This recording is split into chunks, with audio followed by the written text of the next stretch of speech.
Takanot, Enactments and Decrees of Law. Page 64. Takanah comes from the Hebrew root taf kuf nun, which carries many meanings such as to make straight, firm, right, mend, repair, set in order, establish, and confirm. There is also the word gezerah, gimel, zayin, resh, he. What was a takanah or gezerah to the ancient lawmakers? It was a new enactment or decree fabricated on the basis that the oral law allows for the rabbis to do it. The new laws were then annexed to the written word as an addendum of sorts by special rabbinic authority. Takanot and gezerot are designated as the commandments of the rabbis. It is said that they were legislated to cure violations of the written Torah, as the people became more lax in their observances. Most Takanot and gezerot, enactments and decrees, date back to at least the time of Hillel and Shammai. You can see some of this in the Hebrew Gospel of Matthew, particularly Matthew chapter 15, verse 2, where the Pharisees sharply accused Yeshua, saying to him, "Why do your disciples transgress the Takanot of the first ones?" Yeshua responded to the question by saying, "Why do all of you transgress the words of Elohim for your Takanot?" Once more, keep in mind that a takanah, or enactment, was something that only the rabbis could manufacture, because only they had the self-made authority to do so. Or as Yeshua said in Matthew 23:2, because they have seated themselves in the chair of Moses. By the middle of the 2nd century of this common era, the Takanot and gezerot had already become firmly rooted in daily Jewish life. Today, the Takanot and gezerot are still considered authoritative simply because they come with the weight of the oral law. Thus, they are called mesorot, from mesorah, meaning to deliver or hand over. The Takanot are the handed-down commandments of men that Paul talks about in Colossians chapter 2, verse 8. By adding numerous commandments to the already established written law of Moses, and then requiring all Israel to obey the enactments, the scribes and Pharisees had essentially declared to all Israel that they were simply upholding an authoritative second revelation Torah given to Moses. In this, the Pharisees successfully maneuvered themselves into a position to judge Israel, Matthew chapter 23, verse 2, based on Deuteronomy chapter 17, 8 through 12. They called the product of their decrees a fence, or a sayag, around the Torah. Judaism's Pirkei Avot, Chapters of the Fathers, puts it in these words: Moses received the Torah at Sinai and transmitted it to Joshua, Joshua to the elders, and the elders to the prophets, and the prophets to the men of the Knesset Hagdolah, the great synagogue or the great assembly. The latter used to say three things: be patient in justice, rear many disciples, and make a fence around the Torah. Here the word fence is sayag. In the Mishnah, which means repetition or a verbal teaching by repeated recitation, also traditional law, Avot, section 313, Rabbi Akiva is known to have said that tradition, here the word is mesorah, or handed-down teaching, is a fence to the Torah. Again, the word fence here is sayag. For the scribes, Pharisees, and rabbis, the fence that they had constructed between themselves and everyone else served many purposes, including that of forcing compliance to the oral Torah and guarding the written word from unauthorized access. The written commandments had to be kept safely tucked away from unlearned or uneducated men and women belonging to the class of the Am Ha'aretz, the people of the land, who were not studied in the Pharisaic oral traditions. At the same time, the people were being directed to obey a centralized Pharisaic authority, lest the written word be inadvertently misinterpreted and misapplied. All common people of the land were deemed ignoramuses and unworthy Israelites and Gentiles because of their boorish simplicity. The fences of the scribes and Pharisees, who were also called rabbis, for this you can see Matthew 23, verse 8, also served the purpose of helping them to improve, repair, and thus add to and diminish from the biblical law of Moses. With this kind of controlling power at the fingertips of the religious authorities of the day, one can easily see that nothing changes when it comes to the heart of man.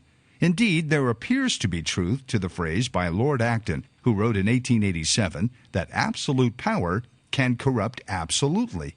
The Takanot were not constructed for the good of the people or for the good of the Torah, as much as some would like us to believe this. Rather, its primary purpose was to promote and establish central Pharisaic and rabbinic authority and honor, just as Yeshua so correctly said.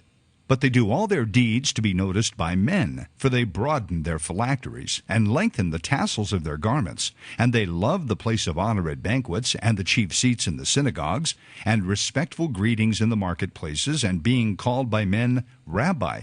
But do not be called Rabbi, for one is your teacher, and you are all brothers. And do not call anyone on earth your Father, for one is your Father, he who is in heaven. And do not be called leaders, for one is your leader, that is, Mashiach. But the greatest among you shall be your servant, and whoever exalts himself shall be humbled, and whoever humbles himself shall be exalted. Matthew 23, verses 5 through 12. When Yeshua taught the written Torah, the common people had sense to know that his tenets were true, and that he had real authority. The multitudes, that is, the Am Haaretz, were amazed at his teaching, for he was teaching them as one having authority, and not as their scribes. Matthew 7:28 through 29. On the other hand, the Pharisees established their kingdom by violence, even as Matthew 11 verse 12 confirms, saying, "The kingdom of heaven suffers violence, and violent men take it by force." This bears a strange similarity to the rebellion of Korach against Moses in Bamidbar, or Numbers, chapter 16. The scribes and Pharisees of Yeshua's day, and later the rabbis who called themselves elders, were not bashful about their agenda, saying in the Babylonian Talmud, "And even on the view that precepts cannot nullify each other, that applies only to a biblical precept with a biblical precept, or a rabbinical precept with a rabbinical precept. But in the case of a scriptural and a rabbinical precept, the rabbinical one comes and nullifies the scriptural one."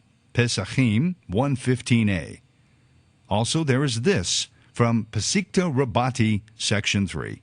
A person must not say, "I will not keep the commandment of the elders," because they are not from the Torah. The Almighty says to such a person, "No, my son, rather, all that they decree upon you, observe, as it is written, according to the instruction which they tell you." This is from Deuteronomy 17, verse 11. Even I, Yehovah, Yud-He, Vav-He, must obey their decree, as it is written, "You will decree, and he will fulfill it." This is from Job 22, verse 28. In the Jewish Encyclopedia, we learn this: even when they, that is the rabbis, decide that left should be right or right left, when they are mistaken or misled in their judgment, they must be obeyed. Rosh Hashanah 25a. In the nearly 20 centuries since Hillel and Shammai, nothing has dramatically changed. In Israel, Rabbi Baruch Paz of Yeshivat Beit El wrote in an article titled "Adding, Uprooting, and Rabbinic Authority," says this: "Some rabbinical ordinances were enacted not for the purpose of protecting the laws of the Torah, but because the rabbis saw an independent need to enact them. Others, though, were enacted as preventative measures, safeguards to prevent people from violating actual commandments of the Torah. At times, the rabbis even saw fit to uproot a Torah law in order to erect one of these safeguards. Rabbinical laws are established and based upon scriptural passages for support. Temporary or rabbinical suspension of any biblical commandment is also considered Torah, for, quote, "It is time to act on God's behalf. Suspend your Torah," from Psalm 119, verse 126. Such is not a violation of the commandment, "You shall not add to it nor diminish from it." Deuteronomy 4, verse 2. Of course, if you look at Psalm 119, verse 126, in its exact context, the message is completely different. Here is Psalm 119, verse 126. "It is time for Yehovah to act, for they have suspended," meaning broken or voided, "your Torah." Psalm 119, verse 126 does not say that the rabbis are to act upon his behalf and suspend the Torah. Rather, it calls for Yehovah to act against those who want to destroy his Torah. The they of verse 126 are the arrogant, verse 122, the oppressors, verse 121, the wicked of the earth, verse 119, and those who stray from his statutes, verse 118. They have made void the Torah. Continuing his thoughts, Rabbi Baruch Paz writes, saying, "It is clear then that according to Ravad, a rabbinical enactment does not constitute a violation of the commandment, 'You shall not add unto the Torah.' What's more, it is possible to consider them part of the Torah itself, for we find that rabbinical laws themselves are based upon scriptural verses, and if it were forbidden to add, this practice would not be followed." Ravad explains that the temporary suspension of biblical commandments, when necessary, is also to be seen as Torah. Here Rabbi Paz confuses halakha with takanah, perhaps because he does not consciously know the difference between the two, since both are so intertwined with each other. At any rate, certainly in Second Temple times, halakha and takanah were not the same thing. Rabbinic halakha is written Torah law that has been squeezed through a rabbinic filter of what is called logic, which uses one or more scriptural verses, albeit scriptural verses that have been completely undermined, or at the very least twisted, to arrive at some legislation that supports the Pharisaic position of authority in Israel. But a takanah is a rabbinic enactment, a law, that plainly is a legal device enacted to control the masses with the blessing of the oral law, and with no scriptural basis whatsoever. Let us now continue with the rest of Rabbi Paz's thoughts. For the sake of the Torah, the sages are even permitted to enact permanent active violations of the Torah. After all rabbinical law rests upon the fact that the rabbis evaluate things in accordance with Torah values. They say that these evaluations are actually part of the Torah itself, within the framework of the Torah, and that they are the natural development of the desire of the Torah. The rabbis did not simply enact decrees and ordinances for the fun of it. They enacted them according to the needs and necessities of the Torah. This being the case, it is permissible to legislate a violation of the Torah. By the way, the concept here is a takanah. For this is not really a violation as such, but the preference of one Torah value over another. It is permissible to legislate a violation of the Torah? To make a takanah? Where is the evidence for this in the written word? Oh, it's not needed, because the written word is irrelevant when it comes to the Takanot, because as Rabbi Paz says, it is, quote, the preference of one Torah value over another. However, the Torah says, "You shall not add unto the word which I command you, neither shall you diminish from it." Vorim 4:2. Sadly, this material is a foundation of doctrine for the majority of Orthodox Jews today. Ma'asim, page 80. Within the context of Hebrew Scripture, a ma'aseh, plural is ma'asim, was any action, deed, or work performed by Yehovah or by man. For example, in the Tanakh, here is ma'aseh translated to English in bold.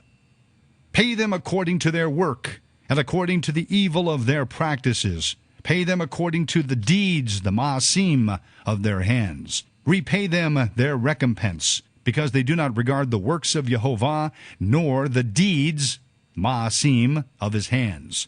They will tear them down and not build them up. Psalm 28, verses 4-5. Here ma'asim is used to describe the acts or deeds of man, represented by the term their hands, as opposed to the acts or deeds of his hands, those of Yud-He Vav-He. The same is true of Ecclesiastes 12:14. The conclusion when all has been heard is this: fear Elohim and keep his commandments, because this applies to every person. For Elohim will bring every act, ma'aseh, to judgment.